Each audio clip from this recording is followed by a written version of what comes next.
The result of generating this $100 million in funding back into small businesses is a whole heap of people having more fulfillment in their life, more time to do the things they love and be with the people they love. Well, hello, you guys, and welcome to episode 93. Now, I met this guest at an event. Surprise, surprise. Events and conferences are amazing places to meet people. I love them. And I was talking to her. I found out a bit about her business, Growology, and that she specializes in basically finding grants for businesses. For money, right? Money to grow your business. So I was naturally very intrigued, and I thought this would be the perfect show to introduce you guys to her. And she has the coolest energy, and she's just full of passion at what she does. But I just want to give you a little bit of a brief background because I want to give context to ultimately, as she describes herself, being a strategist. So Kim Yabsley is a renowned funding acquisition specialist with a history in writing strategy and submissions for the government environment. So she knows her stuff, you guys, when it comes to getting grants. With experience in both public and private sectors, she has worked as a communication specialist and is known for her consultancy, specializing in culture change for corporate and government clients. As an international author and speaker on building better culture, Kim's expertise extends to supporting small to medium businesses in various areas, including recovery from natural disasters, commercializing innovation, providing strategic advisory services, securing public scaling businesses. And her company Growology is only 4 years old. She has 3 amazing ways of working with her to get grants and get funding. You guys have to listen to this. I mean, as she sort of said, it's free money. I mean, there's work that goes into it, of course, right? But it's amazing. Like, I had no idea the chances you could have a grant, like the work that goes into it, what's involved, and you're going to love to hear what she does. So let's welcome Kim to our show. So guys, this is Kim. Welcome, Kim. How's it going? Hey, thanks so much for having me. I'm excited to be here. Me too. I think what you do is so important and so spot on to what we talk about on this show to grow your business smarter. And guys, I met Kim at a recent event. I meet a lot of really cool people at events, but I met her end of last year up in Queensland at Be Exponential. And when I heard that she helps you find grants for your business, I mean, that's probably the tip of the iceberg of what she does. I was like, okay, I'm all ears and you need to come on the show and talk about it. So that's why you're here. Hello. Awesome. Well, it's exciting to be here. Guys, we will get into some tips around grants and how she works with people coming up, but I always like to start with tips from yourself, Kim, and how you're growing your business smarter. So what are 3 tips that you can offer on, when you're going through times of overwhelm or stress or high growth? What do you do specifically to make sure you stay grounded and grow smarter? Yeah, I think as we're scaling now into 7 figures, I think what is becoming important is systems and good team. But that has typically been quite a challenge for me. And so I think before I got to that, the things that I've always done really well is thinking outside the box and keeping it simple. Like, if I did know how to do it and I knew everything about it, what would I do next? So just that sense of being strategic. And I think the second thing is probably being around really good folk. Like you say, you meet great people at events, me too. And I invest really heavily in my own personal development and professional skills development. And I think it's so important to put yourself around mentors and other cool entrepreneurs doing amazing, innovative things so that you can continue to learn and grow and also get reflections back to you. And the third thing that's really important to me is just making sure that you build a business that you love, like I'm homeschooling my 9-year-old and we travel around Australia. And then, in fact, last year spent some time over in the US. And I think it's really important to create a business that you're not chained to, a business that fits who you are and your lifestyle so that you can love it. Because then, as we all know, you don't feel like you're working. So true. And such a theme that I hear time and time again from people I talk to on this show for sure. It's like, why are you in business? Why did you start your business? Is it to travel? Is it to homeschool, to be with your family? What is it? And if you divert from that or go away from that, then you got to sort of think about that. So yeah. I think that when you're early stage entrepreneurship too, that's a really important time to think about your future vision. It sort of went the other way for me because I've been in business for 15 odd years now. But and we only just started homeschooling. But I think, wouldn't it be disappointing if I wanted to do that now and I hadn't set this business up this way, because I wouldn't be able to jump in and make these kind of choices and have this freedom. Yeah, spot on. Now, you also mentioned about investing heavily in personal development or professional development. How do you choose what you're going to spend your money on, whether it's events or mentors? Like, how do you choose? What filters do you go through for that? Isn't that interesting? This is the first year. It's a really good question, and this is the first year I've ever actually asked myself that question. In the past, it's always been kind of like led by intuition. Do I feel like this is a full body yes, and does it intuitively feel like I can learn from this person and this community?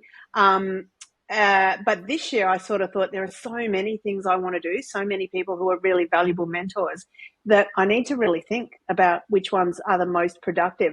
So I started kind of thinking, okay, well, maybe it's like a percentage of the revenue of the business, and I need to think about what the goals are in the business and who's doing that really effectively. And I also look for environments that are, that are potentially going to have a great community. So it's not just about what I can learn and how I can grow, but also how am I going to make cool new friends and be with like-minded people. Nice. Thank you for that. Now, speaking of your business, you just said at the start that you're scaling right now and you're growing. So let's talk about your business. How long have you been in business, in this specific business, and what does your business do? Yeah, so we've been around, we're going into our 4th year now in the grants business, Growology. And this business really started, we're a business of strategy. We help people identify what are the right grants for them. And yes, we also help them submit for those grants as well. But this business really came about because of the success we had in another business of ours, where we wanted to build was a consulting business operating in the corporate and government sector. And we wanted to build a tech product to help our clients benchmark culture when they had, regionally dispersed teams. Yeah. And we didn't have the money to do that. So we got a small grant, and we kind of built like a really loose wireframe style MVP. And then we beta tested that with some clients, and they loved the concept. And then we got a bigger grant. And then we created the product and started marketing it outside Australia so that we could receive 50% back of our marketing costs using another grant. And then we used some wage reimbursement grants to scale our team. So we had people to sell and run the business. And so that's how we kind of went about. The game we set for ourselves was to take our business from 250,000 to 2 million in 2 years. And so we used grants as the key growth strategy to do that. And then, of course, we had so much success that people started saying, oh, which grants did you use, and how can I use that grant, and can you help me? And I always think it's not about the specific grant. It's about having that strategic focus, like thinking about where am I trying to get to, and what's the range of different grants that I can use to get there, and mapping all of that out on strategy. So for me, like, while the two businesses seem from the outside like they're massively different styles of business, they're actually both about strategy. They're about stepping back from what we do and being strategic about how we can get to the next level using whatever the tool happens to be. Massively. God, that's some good strategy. And it's interesting because I've never thought of grants before. And I know they're out there because we get clients from, people that get a grant in their business and then they come to us. And I never actually thought about doing it for myself and my business. And then just hearing you say that, how you funded your entire growth off of them is crazy. So we'll start to dive into that a little bit more and how you do that. But let's start with a case study so people can kind of hear the from A to B with you and what you've done with somebody recently. Yeah, sure. Yeah, we've got a client. Well, look, I have to tell you, he is one of my top 2 favorite clients. I tell him this all the time. But he's a theme park on the Gold Coast. And we initially started talking to him when he'd been through a natural disaster and he needed some help to access some of the funding associated with recovery from natural disaster. But then we started looking at other opportunities. So where could he diversify what he offers? How could he create programs to target people that had disability or accessibility requirements? So we created some programs around that. And then we got some infrastructure funding for accessibility tourism. So we just started to put together a whole bunch of different grants. And then we got him some grants for like getting certification so that he got to really promote that more. And then we got him an export grant because he thought maybe he'd go replicate this in another country. And one of the really interesting things is people think that you can't get an export grant if you're not selling outside Australia. But But it's not the case. Austrade likes to incentivize Australian businesses to explore the potential. So almost any business can think about selling outside Australia. So yeah, he started talking to people outside Australia, and then he started advertising outside Australia using that grant because he was able to get 50% back. So people knew about, his park as a tourism option before they even came to Australia. So yeah, he's just someone who happened to be really flexible, and we would just come up with great ideas and he would say, yeah, let's go for it. The most recent one is he's going to replicate a large inflatable aqua park up in Townsville. So we're looking at regional tourism funding for that. But I think we're up to about $600,000 secured in the last 12 months or so for him over 7 or 8 different types of grants. And that's just an example of grants really work for you when you are flexible, when you're strategic about it, like where do we want to go and what are we willing to do and not willing to do, but also, can we be flexible and what can we give the funder that's a major win for them in this process? So we've been able to secure funding for him for to get international events to his theme park, to expand into other parts of Australia, to diversify into offerings for different markets, to recover from natural disaster. So quite a range of different things. Kim, oh my God. Okay. So question for you. Are there any businesses that are not the right fit for a grant? Well, I always say if you do your strategy right, most businesses can benefit from grants. But sometimes, grants won't help you if you're in trouble, because it is a long process. It's like, it's a marathon, not a sprint. So you really need a good year to run a grant strategy and see solid results from it. So if you need money urgently, then it's not a good option for you. And if you're a really tiny startup, like if you're a sole trader and you're not yet registered for GST, you got to be kind of in the system, I guess. It's a bit like the housing market. You got to be in the system with grants, like contributing GST, paying tax if you want to take a slice back out of that pie. There's $53 billion worth of grant funding available in Australia. Yeah, that's this week alone. What? I just counted them up this morning. There's 2,000 grants open this week across a range of industries. So there really is money for so many different types of activities and industries, but it is, I think the reason why people sometimes throw their hands up in the air with grants is it's a moving feast. Like 30 grants are opening every week and 10 closing in Australia. So we've got a full-time team that just do research work to identify what's new and how does it work for our clients. So it takes a bit of massaging. I think it's a really underutilized resource and a really amazing growth strategy for small business. But like any growth strategy, it doesn't just happen in the background. We've got to work it. Okay, so I want to know a little bit more about how you work. So with specifically the theme park guy that you told me about, your number 2 client, top 2 clients. I love that. So how does it work? So a business comes to you and then what happens? Yeah, so it's really simple. And this is one of the reasons in terms of business growth, I think this is one of the reasons we've been able to scale so quickly, because we've taken what is traditionally like a consulting, trading money for hours type of business model, and we've turned it into something that's highly systemized and kind of productized it, I guess. So people come to us first and we just are very happy to have a free conversation with them about what their business is. It's actually my favorite part of the job, is just like spitballing ideas and brainstorming what could be possible.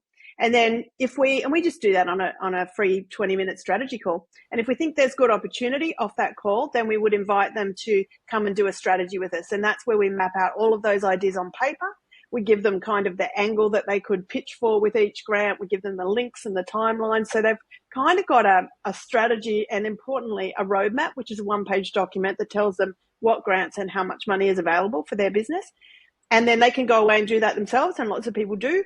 Or if they're the right fit for VIP, they might want to come over and join us as a VIP. And for us, that's a done-for-you service where we continue to sort of account management and look at all the grants that are opening every month and figure new strategies for them throughout the year.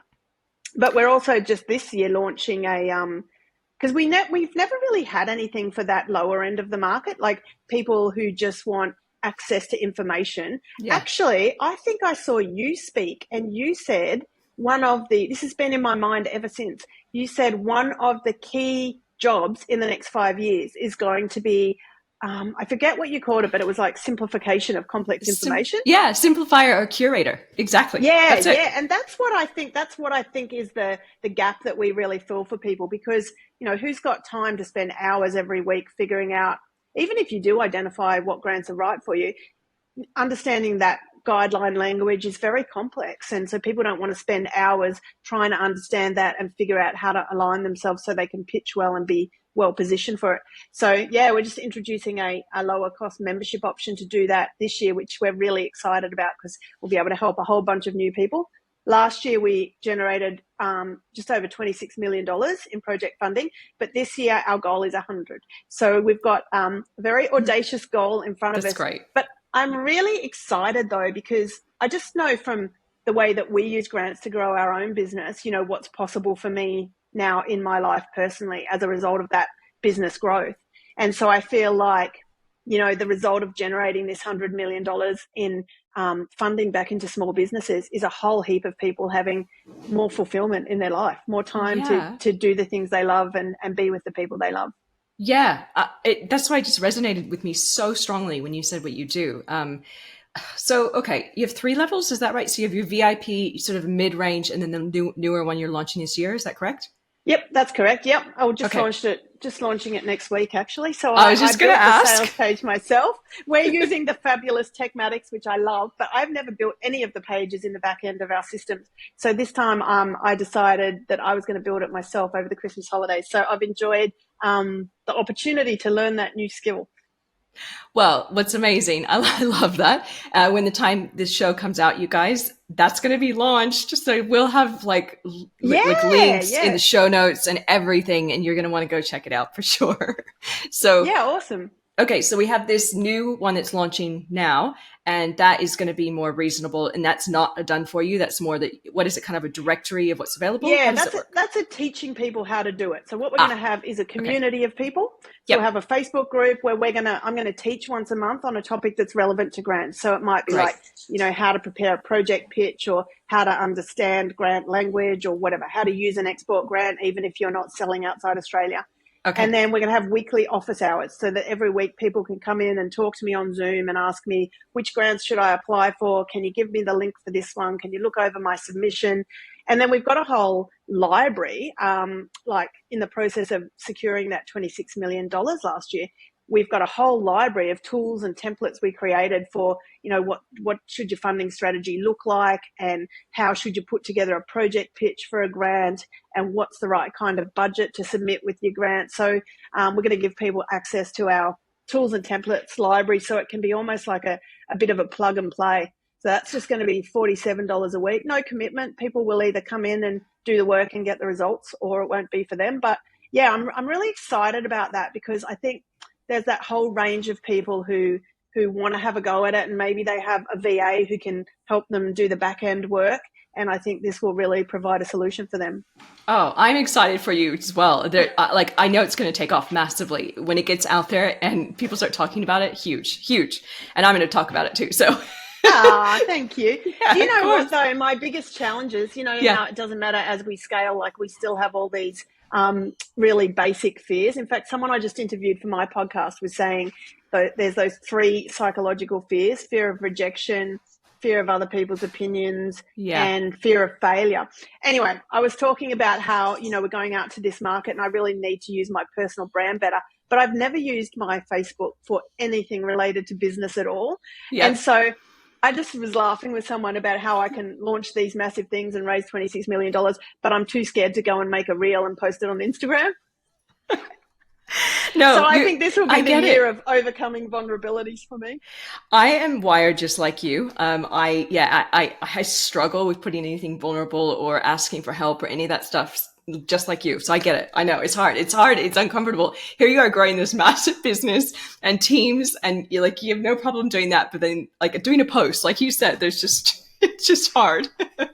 So Yeah, yep. thanks for your honesty. Okay, so we have the lower level, which is launching now, and then we have the middle level. So that is where you start by doing the strategy, and you meet with people, and then you send them off on their way to actually do the work. Is that how that one works? Yeah, so we create the plan for them, and Yeah. then they can go away and implement it themselves, because sometimes people just need that first piece of research work done and kind of the positioning of this is how you should approach it. And then they're fine to do it after that. Love it. And then VIP, whole hog, they come in, they do the strategy, and you just do all the work and keep doing the work for them. Yeah, that's right. Yep. That is amazing. I love the scale, like the ascension, everything. You have everything for a perfect marketing plan in my brain. I get all excited. I'm like, oh, she has the entry product and then the step up, and it's so good.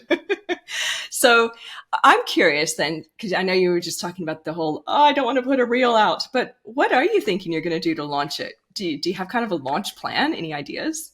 The new version. Well, we've got a really active, like most of our clients come from referral because, you know, when you're making people $250,000 a year, of course, they're telling everyone, right? Yeah. And so most of our VIP clients come directly from referral. Okay. But we've also run some Facebook ads, which has been really effective in the past. And I think the return on that is good. Yep. We have a Facebook group, but I'm not very good at growing the group and it doesn't have great engagement. And I've always kind of felt like I'm not really doing that the right way. We do have a highly active and engaged email list though, of about 4,000 or 5,000 people, excellent, I think now. So, yeah, we find if we just talk to our existing market, they're kind of ready. But I also know that I think affiliate marketing is really underutilized as well. So we're working with a lot of business partners who we really love what they do and we promote them to our clients. And then they share what we do with their clients. Absolutely brilliant. I'm a big believer in that as well. That cross-pollination, huge. That's how it's relationships. Yeah. Do you know, though, I've got to tell you, this is probably a bit embarrassing, but I actually have a master's in integrated marketing communications, and I've been 15 years in business, and this is the first year I have ever drafted a marketing plan. Hey, I think it's great. Do you think you need a marketing plan these days? No, I don't. I think you just need to loosely know how we're going to tell people what we're doing. Right? I mean, I stopped doing business plans because I have an international business degree from uni, and I was like, business plans, and I'm like, oh, no, they don't. Like, by the time you write it, it's all changed. And marketing plan, like they have the one-page marketing plan that's online and all that. You know? Yeah. So I think it's good that you probably haven't done one. It says a lot about how you don't need that stuff to do and grow what what you've built. So well, I think too, as a woman in business, like, you know, we get used to balancing so many things, like balancing family commitments, for me, educating my son as well, and I work from home. Yeah. And I love that. I wouldn't trade any of that for the world, but it does necessitate like a real up level of listening to the whispers of my spirit, you know, following my intuition, making sure that I'm operating from a place that's heart-centered, so that I can stay grounded, because there are moments when it all becomes very overwhelming. So yeah, that's a work in progress, but I think that's important too. Let's stay on that topic for a little bit. When you are overwhelmed, what do you do to actually try and break that cycle? Well, I learnt when my son was just born, I was newly separated from my partner of 17 years, and we had a 2-year-old and a newborn. Oh, wow. And I knew that, and I was self-employed, so I had no, if I wasn't working, I wasn't getting paid. Yeah. So I knew, and my father was dying at that time as well. So it was a really big time of transition and change in my life. And I think I was the most grounded I'd ever been. And I think the reason why was I just stripped it right back to the basics. Make sure I sleep well, don't have too much alcohol, eat well, you know, every day, move my body, nourish it, fuel my soul. And that's still what I think now. So, like when I was looking at my kind of ambitious plans for this year, I was like, that's going to take like a lot of energy, and I don't have more time. So I need to work smarter, get good people around me, treat them well, and take care of myself on the daily. So, you know, I wake up naturally like 5 o'clock every morning. Wow. I like to meditate, journal, set my intention for the day, be really clear about what I want to get out of the day, and then go out, do my exercise. And so I just think that those really simple things help us to manage the overwhelm, and also become a bit of an anchor, so that if we are lost, we can go, okay, there's safety in that solitude, being able to just sit still with myself and recenter. Love it. Do you have any tools that help you? You mentioned journaling. Do you have apps or things that you use for that whole process? Well, I've always invested heavily in self-development. Yeah. So I've got like a couple of mastermind groups for business. Nice. but I'm always working with some kind of coach or program. At the moment, I'm working with Alex Tripod. I think she's amazing. She does a lot of manifestation kind of energy coaching. Cool. I just feel like whoever you're working with, I think all frameworks are good as long as you pick one and you do the actual work. Same with business strategy. Like, you've got to actually do the work to get any benefit out of anything.